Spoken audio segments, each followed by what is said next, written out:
Avec le vent et les températures à moins 53. Moins 53, mais j'avais pas signé pour ça, moi, moins 53, mais ça caille. Toujours fasciné, tu me rêves depuis ta plus tendre enfance. Cette douce période que l'on qualifie d'insouciante, tu avais décidé que tu serais ce que tu es, un explorateur. Nous étions déjà amoureux et tu savais que nous partagerions ce petit bout de chemin ensemble.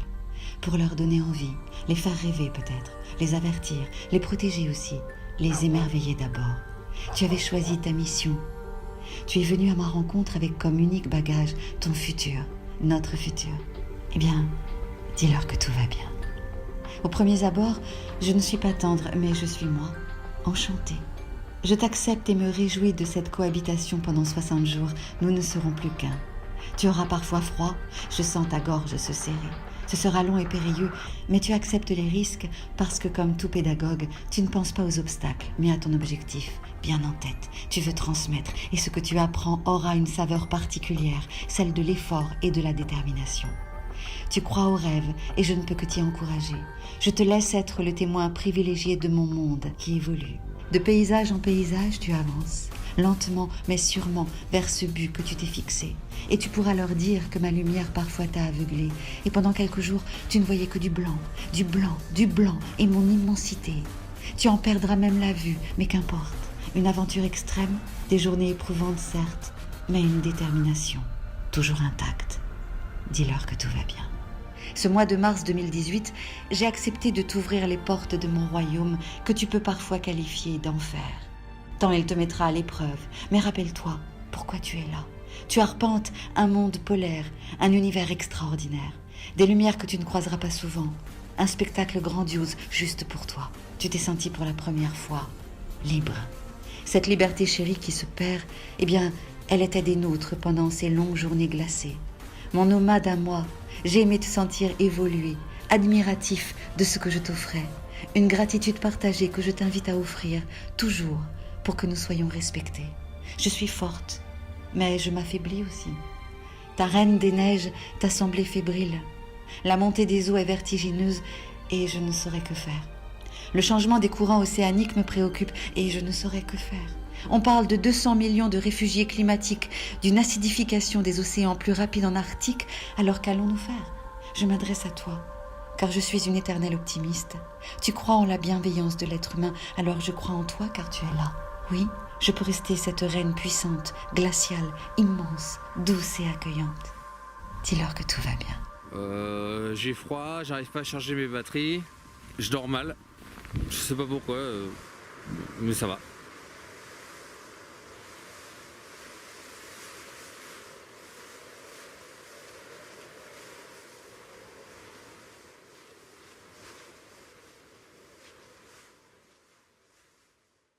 Allez, voilà, super. Et ben moi, ce que je disais tout à l'heure, je suis très heureux de participer à ce moment avec vous.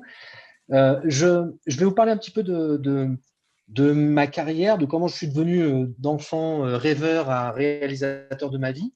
Je vais essayer de donner un peu quelques clés qui peuvent aider aussi. Et puis, je me permettrai de vous poser quelques questions. N'hésitez pas à la fin aussi de poser des questions pour qu'on puisse aussi échanger, que ça soit un peu interactif. Ça sera quand même assez sympa. Vous l'avez vu dans la vidéo, ça c'était ma dernière expédition que j'ai réalisée il y a 2 ans maintenant. Alors, tout a commencé quand j'étais enfant. J'ai toujours aimé les citations. Et d'ailleurs, ça m'a toujours rendu service parce que quand j'étais en CP ou CE1 et que mon professeur et mon maître d'école me posaient des questions, je ne savais pas répondre. Je lui répondais souvent, l'imagination est plus importante que le savoir. Einstein. Et ça m'a vachement servi. C'était un peu d'humour, mais ça m'a vachement servi. Et j'ai toujours aimé les citations parce qu'elles nous font réfléchir, elles nous inspirent, certaines nous inspirent et d'autres nous font rire. Et moi, il y en a une qui m'a vraiment inspiré quand j'étais jeune, c'était celle du commandant Cousteau. Et commandant Cousteau, un jour, il a dit euh, à chaque fois que j'utilise la raison, à chaque fois que j'utilise la logique, je suis très pessimiste. Et quand j'utilise mon cœur, et quand j'écoute mon cœur, et quand j'écoute ma foi, alors je deviens très optimiste. Et personnellement, j'ai décidé, quand j'étais enfant, d'être optimiste toute ma vie et d'écouter mon cœur. C'est vraiment quelque chose où je me suis dit, ce sera comme ça et pas autrement. Je l'ai décidé. Alors, cette citation, je l'ai fait mienne. Et, euh, et vers 7 ans, quand j'avais 7 ans, ma mère me racontait, souvent j'étais sur le rebord du canapé, du salon chez moi, et je faisais comme si j'avais un masque sur le visage avec mon cartable d'écolier à l'époque, et je me laissais tomber en arrière, comme ça, comme le faisaient les plongeurs de la Calypso à l'époque. Alors, il y avait quelque chose qui m'avait attiré, je ne savais pas d'où ça venait, parce que je suis 3 d'origine, 3 dans l'Aube, là où il n'y a rien, il n'y a pas la mer. Et donc, c'est comme ça que c'est quelque chose qui m'a attiré, j'ai écouté mon cœur. Et un peu plus tard, notre maîtresse d'école nous demande d'écrire une rédaction. Et elle nous demande d'écrire nos rêves, une rédaction. J'écris, j'ai eu 6,5 sur 10. J'ai écrit que quand je serai grand, je serai moniteur de plongée et je serai explorateur. Tout vient de l'enfance. Tout ce que j'ai réalisé aujourd'hui vient de l'enfance. Alors, voilà, donc là, j'avais à peu près 8 ans, 7 ans dans ces eaux-là. Et un soir, je vais voir mon père avec le journal local dans la main. Et il était écrit sur les offres d'emploi, restaurant cherche plongeur. Et je dis à mon père, tu vois pas, il y a du boulot en tant que plongeur. J'y croyais dur comme fer. J'avais imaginé ma vie autour de la plongée parce que le commandant Cousteau m'avait inspiré. Alors j'insiste un petit peu et à 11 ans, mes parents me poussent à faire un baptême de plongée dans une piscine. Et là, je m'immerge, je suis sous l'eau. Je suis bien, je suis en apesanteur, je tombe amoureux des sensations avant d'y voir quelque chose. Je vois des cheveux, je vois des carreaux bleus et je trouve ça génial. Je suis dans mon élément et je décide, quand je serai grand, je me suis dit, quand je serai grand, je serai moniteur de plongée, je travaillerai dans la plongée. Le truc où on tombe, il y a quelque chose qui fait boum boum dans votre cœur, vous ne savez pas d'où ça vient, eh bien c'est ça la passion. Je suis tombé amoureux de la plongée quand j'étais enfant.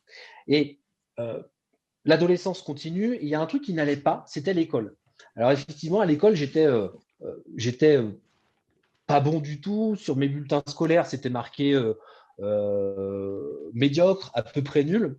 Et c'est à partir de ce moment-là, j'avais à peu près 14-15 ans, où à force d'avoir que des mauvais retours de ce que je faisais, j'ai décidé une chose, c'est de ne plus avoir peur. Parce qu'à chaque fois que j'allais à l'école, c'était pour moi une vraie peur, vous savez, la boule au ventre, le truc où je n'avais pas envie d'y aller. Et donc là, je me suis dit, bon, stop, je vais arrêter d'avoir peur. Et ça, c'est un truc qui m'a servi tout le reste de ma vie, qui peut aussi vous servir. Souvent, les gens ils disent, oui, mais comment tu as fait pour arrêter d'avoir peur? Eh bien, j'ai fait la différence entre la peur et l'appréhension. Pour moi, la peur, c'est quelque chose qui paralyse. La peur, c'est quelque chose de fort qui va, quand on dit on meurt de peur, on peut mourir de peur, ce qui est vrai. Donc, la peur nous paralyse. Et en fait, il y a un truc qu'il faut s'imaginer, c'est que souvent, on n'a pas peur. On appréhende. Et l'appréhension, en fait, c'est un allié. L'appréhension, c'est quelque chose qui va vous pousser vers l'avant. L'appréhension vous permet de rester vigilant. L'appréhension, c'est le voisin de la zone de confort qui m'a permis de maîtriser mes émotions et donc d'aller atteindre plus facilement mes objectifs. Et ça, je m'en sers toute la vie. Hein. Quand il y a des choses qui me bloquent en me disant putain, c'est quelque chose où j'ai la boule au ventre, où je pourrais avoir la boule au ventre, mais en fait, j'ai envie d'y aller et j'appréhende seulement, et l'appréhension est un allié.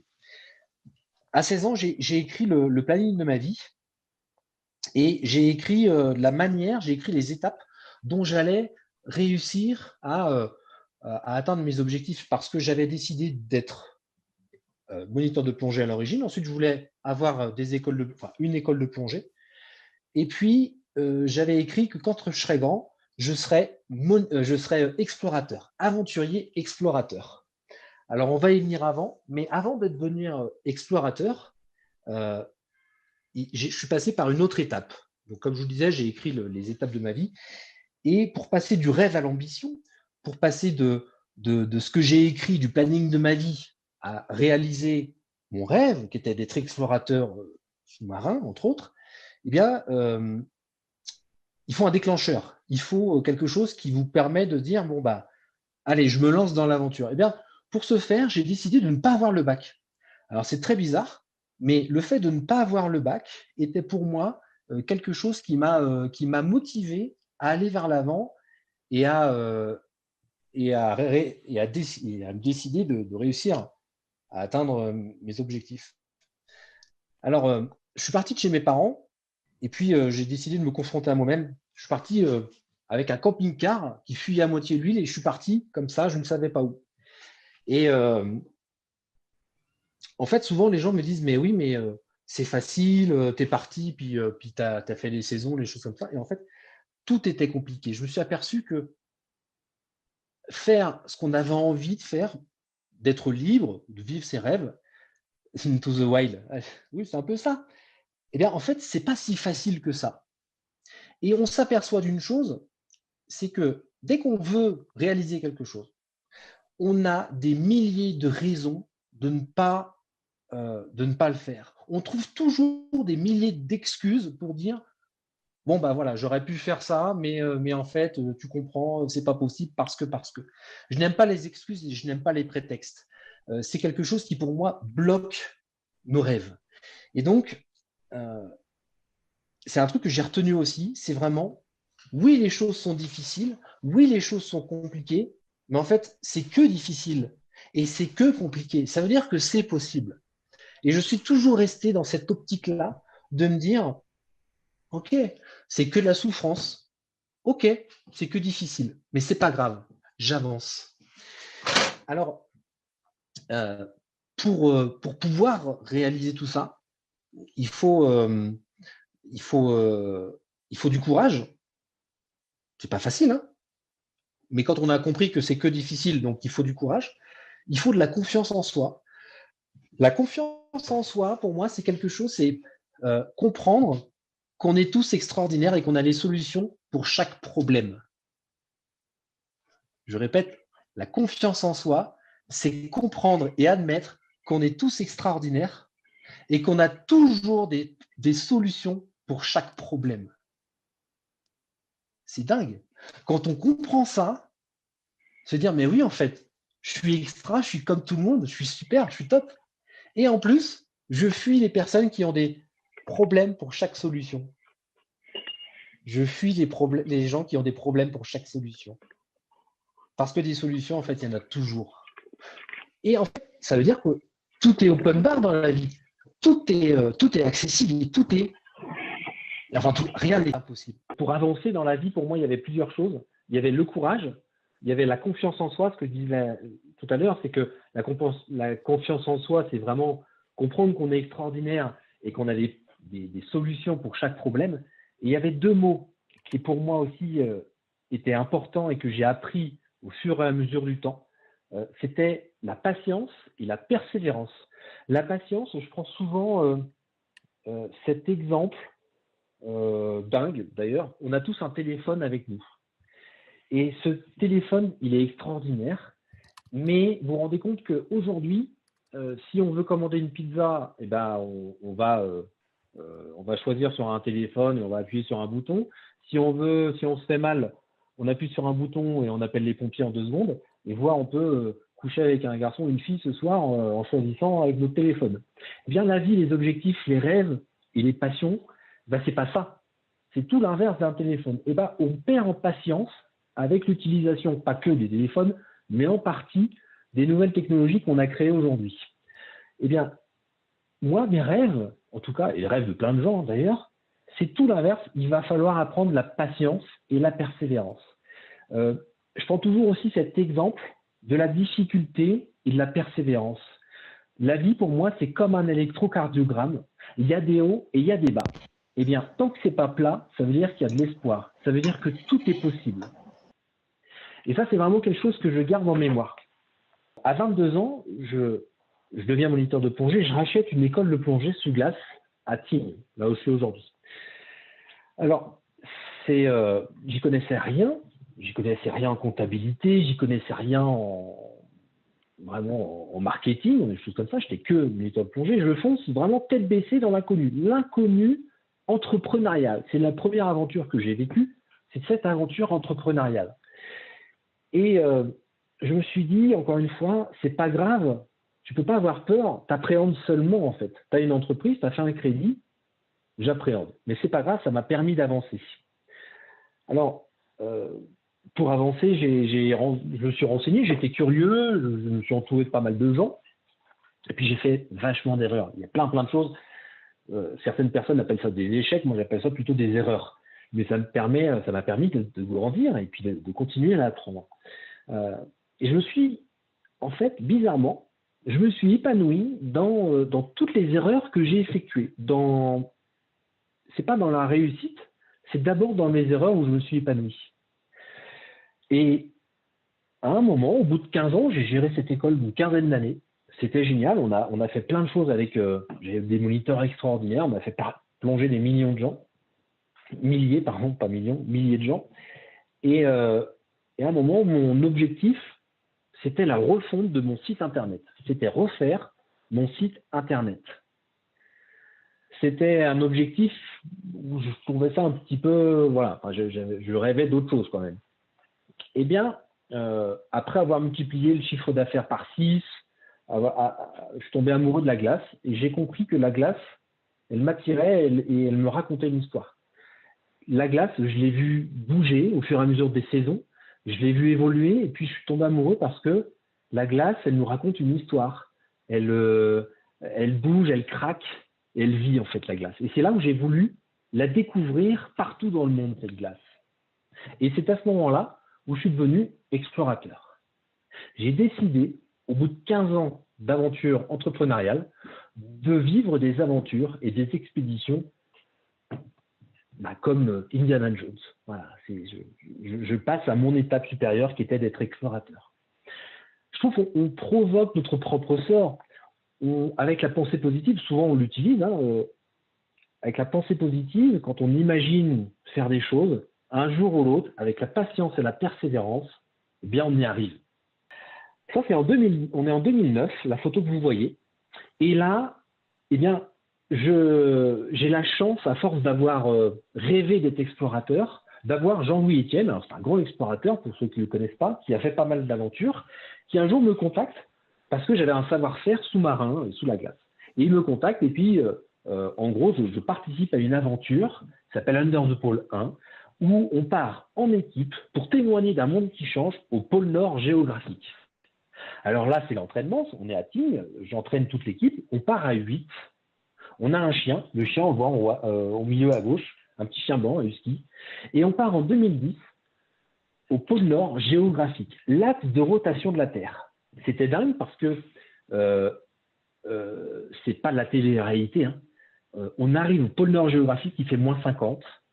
Le danger, il est partout. On est prêt à passer à travers la glace à tout moment, hein. C'était dingue. J'ai mon collègue Clément, ses doigts ils gèlent. Donc on avait un infirmier. C'était l'aventure avec un grand A. J'ai trouvé ça génial. Pendant 15 jours, j'avais l'impression d'avoir Mike Tyson qui me boxe le visage en disant bienvenue au pôle Nord. Et j'ai adoré ça. Et en fait, encore une fois, on a fait plein d'erreurs. Mais j'ai tellement aimé que quand on plongeait sous la banquise arctique, l'eau, elle est à moins 1,6 degrés, pour information, elle gèle à moins 1,8. Et c'était difficile, c'était de la douleur, c'était de la souffrance, parce qu'on restait 1 heure dans l'eau, on ressortait, on n'avait plus de force. Quand on avait l'équipe en surface qui nous donnait des soupes à la fin des plongées, et puis nous, on tremblait, hein. On buvait la soupe, on tremblait, et puis ils nous disaient alors comment c'était la plongée? Et là, je les regardais, je leur disais c'était génial, tellement je ne pouvais plus parler, tellement j'étais anesthésié par le froid. Mais encore une fois, on a fait rêver des millions de gens, milliers, pardon, j'ai toujours du mal avec ça, plutôt des milliers de gens, voire des millions parce qu'on a fait des films, on a fait des livres après qui ont été diffusés partout dans le monde. Et on a ramené des images d'un monde qui est en perpétuel changement, qui est un monde qui est en plein mouvement. Et on laisse une trace pour les générations futures. Eh bien, on a réussi, alors on n'a pas tout réussi, mais on a réussi parce que c'était que de la souffrance, parce que c'était que de la difficulté. Et on l'a fait. Et il y a plein de choses. On n'a pas fait les choses correctement par manque de savoir-faire ou d'expérience. Eh bien, c'est pour ça qu'en 2012, j'ai décidé de repartir. Et donc, je me suis engagé sur une expédition que j'ai montée moi-même. Et je pars en 2012 avec un ami qui s'appelle Vincent. On part sur la côte est du Groenland avec 2 kayaks. Et là, on descend, on fait 1000 km en kayak. On part là-bas pour des prélèvements scientifiques, on part là-bas pour ramener des images d'un monde magnifique qui donne envie de le préserver. Et on s'est vu mourir 2 fois. On a failli abandonner plusieurs fois. Et un jour, j'appelle mon père par téléphone satellite. Et on était à 100 km vraiment du village d'arrivée, on était vers la fin. Et je dis à mon père, écoute, on n'en peut plus, on a cassé du matériel, on a perdu du matériel, on n'y arrive plus, on n'a plus de force. Je pense qu'on va appeler un pêcheur inuit qui va venir nous sauver avec son bateau. Et mon père a cette phrase magique par téléphone satellite qui me dit ben, vous n'allez pas déranger quelqu'un pour ça. Et là, je me dis mais ouais, il a raison. Il y avait encore ce mot persévérance. On n'était pas en train de mourir. On était juste fatigué, crevé, on n'en pouvait plus, c'est tout. Et j'ai trouvé ça magique. Et c'est de cette manière, encore une fois, parce que j'ai eu cette éducation, de me dire, bah, tant que tu n'es pas en train de mourir, ça veut dire que tu as des solutions. Et donc, on a fini notre expédition avec Vincent. L'aventure, d'ailleurs, je vais vous poser une question. L'aventure, pour moi, c'est quelque chose, je vais vous poser la question juste après, mais l'aventure et l'exploration, c'est 2 choses différentes, et je vais vous dire après pourquoi. Mais je vais vous poser la question. D'ailleurs, est-ce que pour vous, tiens, oui, on va faire ça, est-ce que pour vous, il y a une différence entre l'aventurier et l'explorateur? Alors, je ne vais pas voir les réponses, mais par contre, on va me les dire, j'imagine. Donc, je répète la question. Est-ce que pour vous, il y a une différence entre l'aventurier et l'explorateur? Alors, si je continue mon expédition au Groenland, il y a des choses qui sont difficiles. Je vous parle depuis tout à l'heure, de la difficulté de faire des choses, mais aussi des choses qui sont magnifiques. Il y a des choses qui sont belles, qui sont dingues, qui sont irrationnelles. Comme à un moment, je suis remonté d'une plongée, et en remontant d'une plongée, je vois au loin quelque chose de blanc qui flotte. Parce que j'avais mon matériel de plongée, donc je faisais des prélèvements aussi scientifiques dans l'eau. Et en remontant de la plongée, je vois un truc blanc et très rapidement, je m'aperçois que ce n'est pas un bout de glace, je m'aperçois que c'est un ours polaire. Alban, je me permets d'intervenir Vas-y. au sondage. Est-ce qu'il y a une différence entre Oui. aventurier et explorateur? Donc, voici Oui. les résultats à 90%. Oui, il y a une différence. Ah, Seulement 10% ont répondu non. ah bah bien, on va en parler juste après. Je finis mon histoire avec l'ours et on va parler de la différence entre l'aventurier et l'explorateur. Merci pour ton retour. Eh bien, l'ours que vous voyez là, l'image, en fait, il est passé au-dessus de moi. Et quand il passe au-dessus de moi, il me sent, il me détecte, il met la tête dans l'eau. Vous imaginez ce moment de magie, parce que c'est ça aussi l'aventure, c'est ça aussi les explorations, c'est aussi des moments de magie. Et donc, il met la tête dans l'eau, et là, il part. Il fait quelques allers-retours comme ça dure une dizaine de minutes. Il était jeune, il était curieux, et puis à un moment, je ne le vois plus, l'ours polaire. Eh bien, je décide de remonter, je sors la tête de l'eau, et là, je vois l'ours polaire, il est à 50 mètres. Et pour une petite histoire, si jamais vous rencontrez un ours polaire, je ne sais pas, en sortant de au bureau, là, ou de chez vous, eh bien, les pattes avant, c'est le moteur. Il fait un peu comme les chiens, il avance comme ça. Et les pattes arrière, c'est le gouvernail. Et là, je le vois, je suis en surface. J'ai mon matériel de plongée, mais je le vois, il est à 50 mètres. Et il vient vers moi, 40 mètres, 30 mètres, 20 mètres. Il est à 10 mètres de moi. Et à 10 mètres de moi, je me dis, Alban, il va falloir que je descende pour lui échapper. Et j'étais hypnotisé par le moment. Souvent, les gens me disent, est-ce que tu as eu peur? Vous vous rappelez, la peur, on en parle depuis tout à l'heure, la peur, l'appréhension. J'appréhendais parce que je ne savais pas de quoi la suite, ou comment la suite allait s'écrire. Mais j'étais hypnotisé par le moment. Je n'ai pas eu peur, j'étais hypnotisé. Et bien, à un moment, il arrive et moi, je décide de descendre pour lui échapper en plongée. L'ours s'arrête à 3 mètres de moi. Le temps que je descende, que j'essaie de descendre, en fait, il est plus rapide que moi.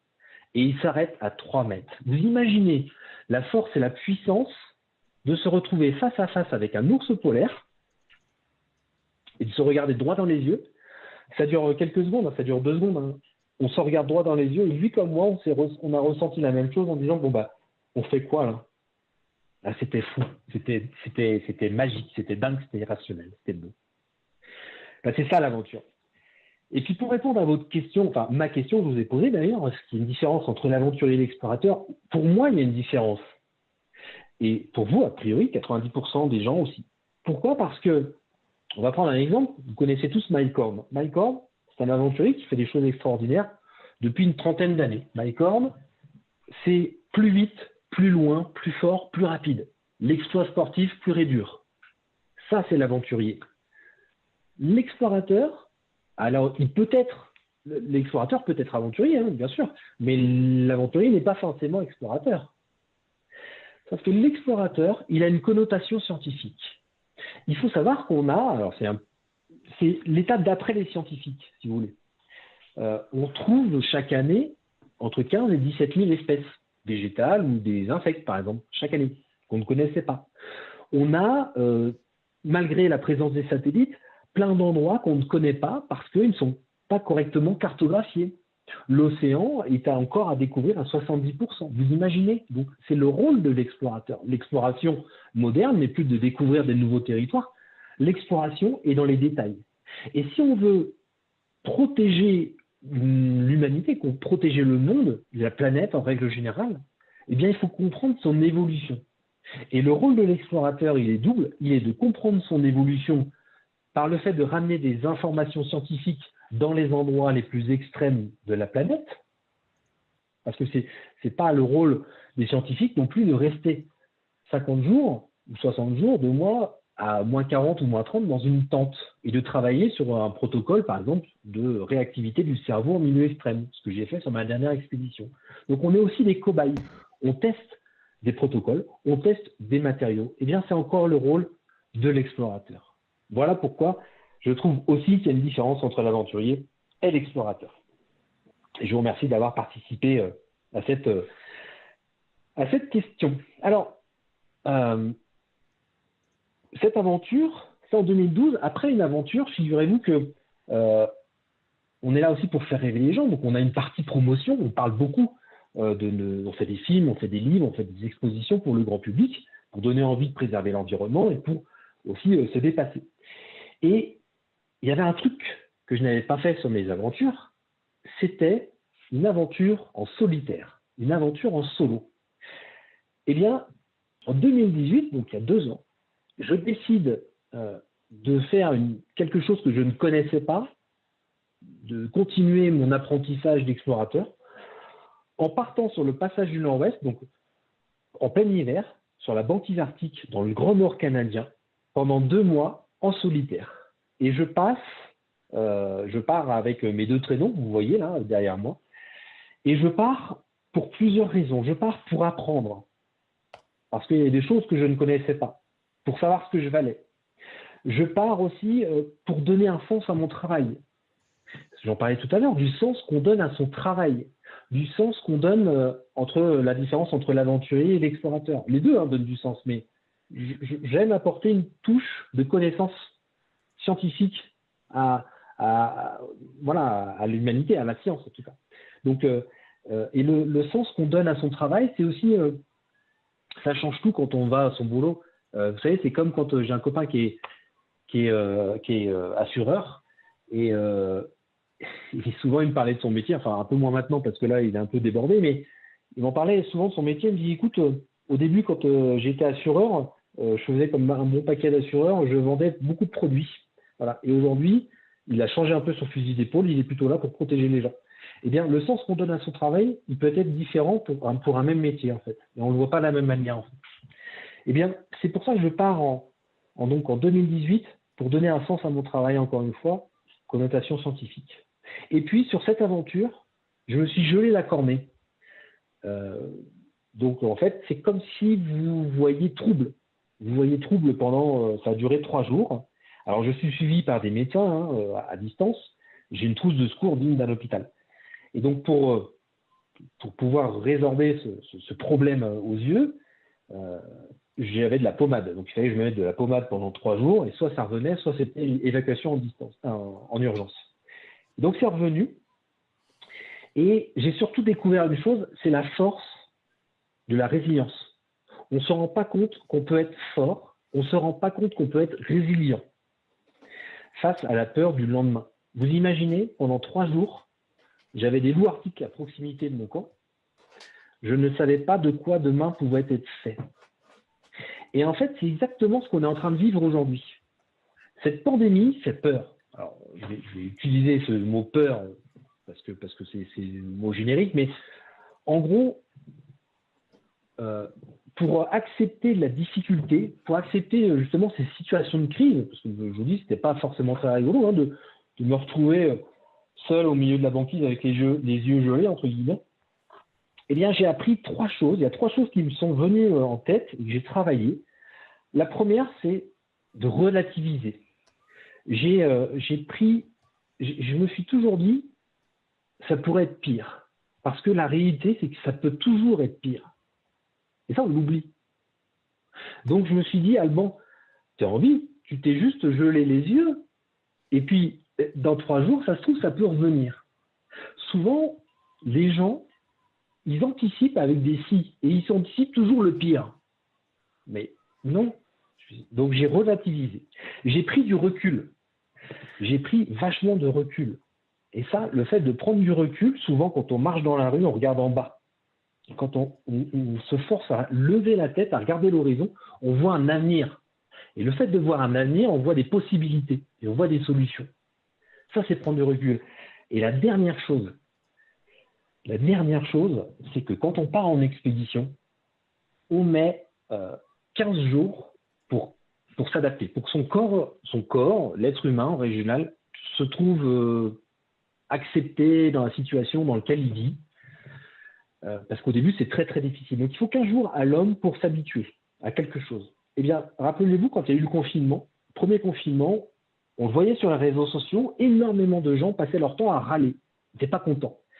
Et au bout de 15 jours, c'est à peu près la moyenne, eh bien, les gens se sont habitués. Donc, il y a toujours eu des râleurs, des gens qui continuent à râler, mais beaucoup moins. Donc, il y a un truc qui est important dans la situation quand on vit des choses difficiles, c'est d'accepter cette situation. Et toutes les personnes qui continuent à râler aujourd'hui n'acceptent pas la situation. Le problème de ne pas accepter la situation, c'est que ça ne fait pas avancer les choses. Alors, ceux qui passent leur temps à râler, moi j'ai des potes qui continuent à râler, c'est que ça leur fait du mal à eux, et en même temps, ça fait chier les autres. Mais ça ne changera rien, en fait. Donc, accepter la situation, c'est de ne pas être dans le déni. Et accepter les situations, c'est savoir qu'il y aura un avenir meilleur. Parce que l'avenir, il sera forcément meilleur, un jour ou l'autre. On ne sait pas quand. Moi, je savais que pour mes yeux, c'était dans 3 jours, 4 jours, j'avais un avenir. Et je pourrais écrire la suite de mon chapitre. Là, pour cette histoire de pandémie, eh ben, un jour ou l'autre, je vous le parie, si je me trompe, eh ben, je vous invite tous au restaurant. Mais un jour ou l'autre, je suis désolé de vous dire que l'avenir, il sera meilleur. Ben oui. Et d'ailleurs, je vais vous poser une question, on va faire encore une fois je vais vous poser la question, on va faire encore un sondage. Alors, cette question, elle peut être particulière, mais je vous la pose. Est-ce que pour vous, il y a des choses positives dans la pandémie qu'on est en train de vivre aujourd'hui? Est-ce que pour vous, il y a des choses positives? Ou est-ce que pour vous, tout est négatif? J'attends impatiemment les réponses. Déterminer, donc, là, je sors de plongée et en fait, je devais faire des plongées sous la banquise parce que je devais prélever du plancton pour étudier l'ADN. Le plancton, c'est la base de la chaîne alimentaire. Et je devais étudier le plancton je devais prélever du plancton pour que le CNRS puisse l'étudier et savoir s'il était pollué. Parce que comme il y a de moins en moins de classes, il y a de plus en plus de bateaux qui passent. Donc, comme la base de la chaîne alimentaire, c'était une de mes missions. J'ai mis 7 heures pour creuser. 7 heures pour creuser à travers la glace. Vous imaginez? Eh bien, j'ai rien lâché. Je n'ai pas oublié la patience et je n'ai pas oublié la persévérance que je vous parle depuis tout à l'heure. Est-ce qu'on a la réponse à la question? Oui, tout à fait, Alban. Alors, les binexters sont très, très positifs.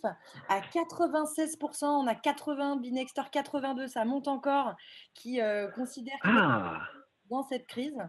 Et seulement quelques-uns, 3, qui ont répondu non, que du négatif dans cette pandémie. Mais quel plaisir d'entendre ça. J'aurais jamais pensé qu'il y en avait autant. Je ne pensais pas qu'il y en aurait eu autant. Eh bien, oui, vous me faites plaisir parce que je pense aussi qu'il y a il y a aussi des choses qui sont positives. Alors, je vais parler en mon cas personnel. J'ai eu la chance de ne pas avoir un proche décédé dans cette pandémie. Attention, faut aussi, c'est un peu chacun voir midi à sa porte. Hein, mais hormis ça, j'ai perdu 90% de mon travail avant. Donc, je réécris une nouvelle histoire, un nouveau chapitre dans ma vie. Eh bien, oui. Eh bien, il y a aussi une chose qui est pour moi, qui a été une chance extraordinaire, c'est que cette pandémie nous a offert, quand on a été coincé, cloisonné, enfermé chez nous, elle nous a offert du temps.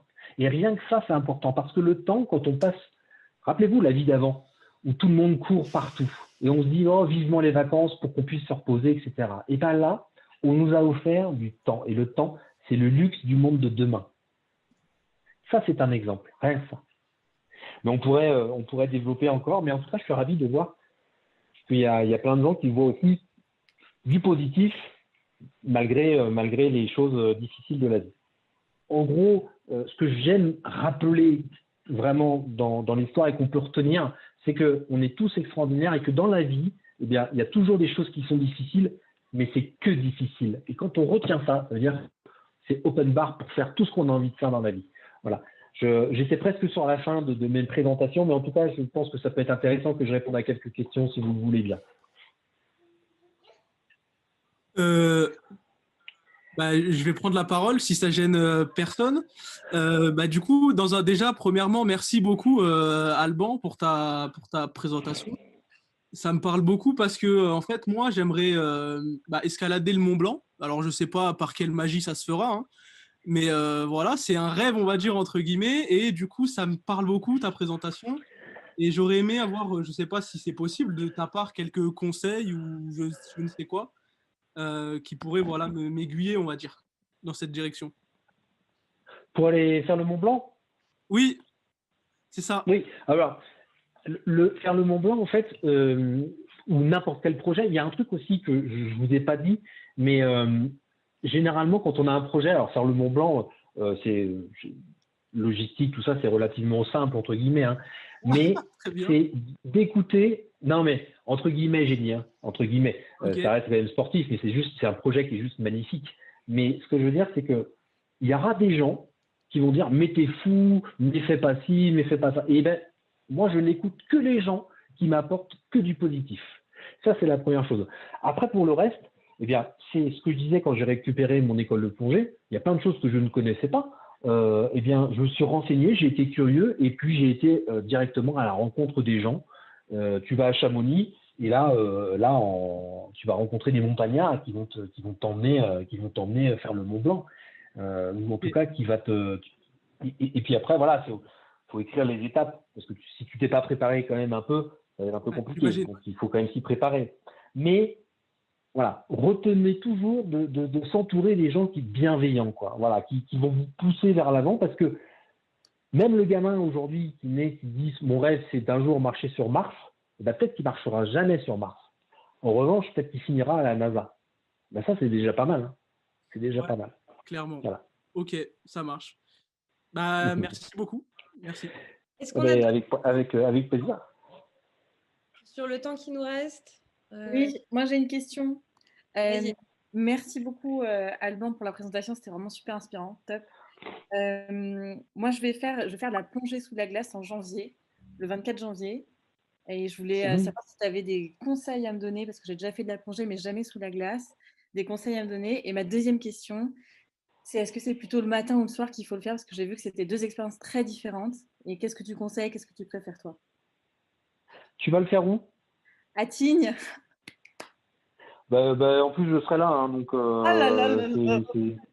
Ça se trouve, tu me diras quand tu viendras, parce que il y a quand même des choses. Mon école des explorateurs, parce que oui, j'ai monté une école des explorateurs, elle est juste à côté de l'école de plongée.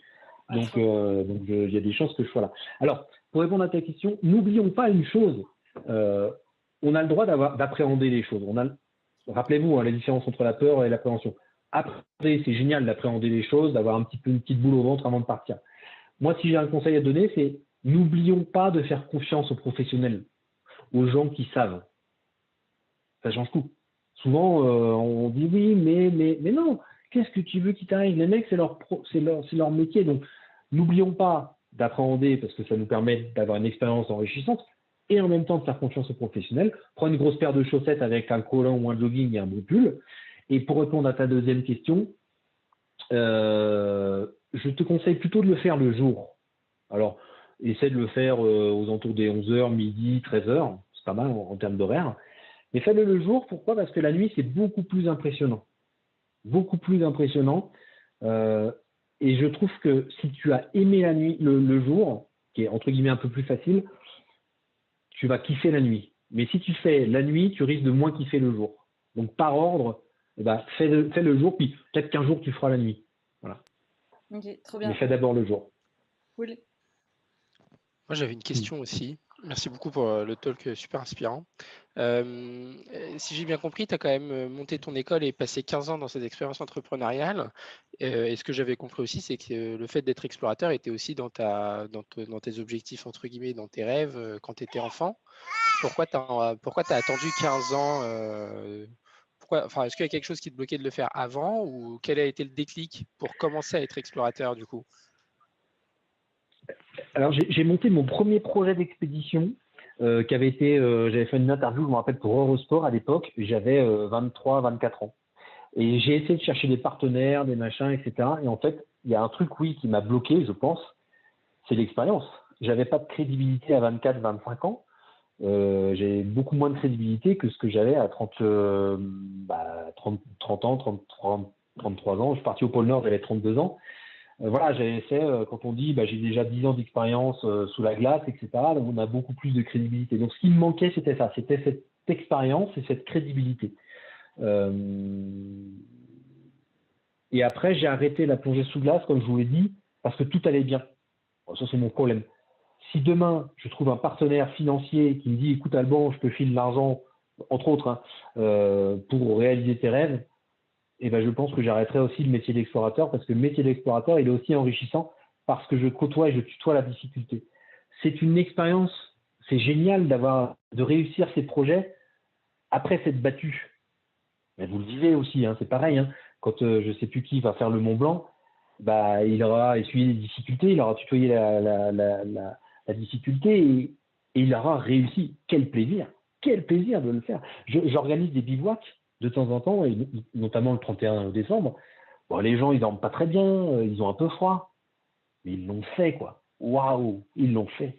Donc, c'est ça qui est chouette. Donc, pour répondre à ta question, il me manquait de l'expérience et de la crédibilité. Merci beaucoup. Et juste avec du recul et avec l'expérience et la crédibilité que vous avez maintenant, est-ce que vous auriez fait le même choix et attendre 15 ans ou vous auriez fait peut-être ça plus tôt? Si j'avais pu le faire ça plus tôt, je l'aurais fait plus tôt. Ouais, je l'aurais fait plus tôt, mais le truc, c'est que j'ai essayé et que ça n'a pas fonctionné. Après, il y en a qui essayent, et c'est là où je reviens toujours à mon histoire de persévérance, c'est que je voulais y arriver. Donc j'ai essayé, je me suis planté, ça n'a jamais marché. Puis un jour, ça a marché. Il nous reste moins de 5 minutes avec Alban. Ah non. Si, Alban, désolé. Est-ce qu'on a des dernières questions? C'est le moment de vous lancer. Vous pouvez appréhender, mais n'ayez pas peur. Bon, s'il n'y en a pas, moi j'en ai une. Quelle était ta plus grande fierté, Alban? Alors, ma plus grande fierté, c'est, y compris dans ma famille, mais c'est de voir le regard des enfants ou des adultes quand je ramène des images ou quand je leur dis que vous êtes extraordinaires et que je fais passer ce message qu'on est tous forts et balèzes et qu'on est capable de choses extraordinaires. C'est quoi ma plus grande fierté, c'est ça. Et je me rappelle d'une femme un jour que je rencontre dans un salon de la plongée. Elle me dit, vous êtes Alban Méchant, oui. Et là, elle s'est mise à pleurer parce que j'avais dit qu'on était tous forts et balèzes. Et elle avait cru, parce que c'est ce que je pense. Et elle avait fait des choses qu'elle n'aurait jamais imaginées. Ma plus grande fierté, c'est pas forcément mes expés, c'est ce que j'en ramène en fait. Et c'est ce que je raconte.